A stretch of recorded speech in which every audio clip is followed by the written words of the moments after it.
ஆனார். இவரின் இயற்பெயர் காமாட்சி. அவருடைய தாயார் இவரை செல்லமாக ராஜா என்று அழைப்பார்.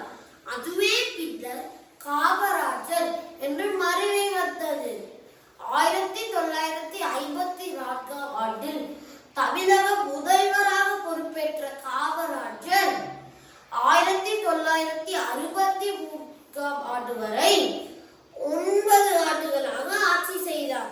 ஆட்சி காலத்தில் மூடியிருந்த 6000 பள்ளிகளை திறந்தார். மேலும் தமிழகம் முழுவதாக 17,000 பள்ளிகளை திறந்து வைத்தார்.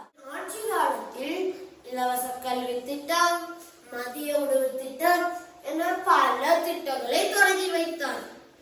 மக்கள் இவரை அன்போடு தென்னாட்டு காந்தி என்று அழைக்கப்படுபவர். இவரின் ஆட்சி காலம் தமிழகத்தின் பொற்காலம் என்று புகழப்படுகிறது. நாட்டு மக்களுக்கு தன்னலம் கருதாமல் பெரிதும் பாடுபட்டவர். இவர் இந்திய விடுதலை போராட்டத்தில் கலந்து கொண்டு அதனால் பல முறை சிறைக்கும் சென்ற வீரர். இவர் எளிமைக்கும் நேர்மைக்கும் பெயர் பெற்றவர். அதனால்தான் மக்கள் இவரை படிக்காத வேதை, கருப்பு காந்தி, ஏழைகளின் நண்பன் என்று கூறுகிறார்கள்.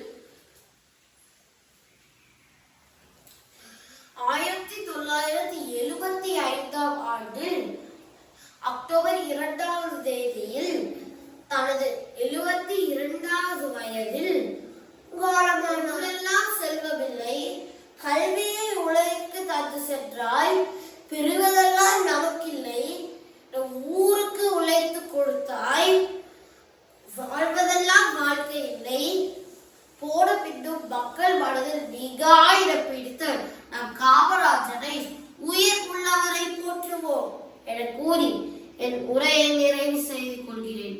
நன்றி, வணக்கம்.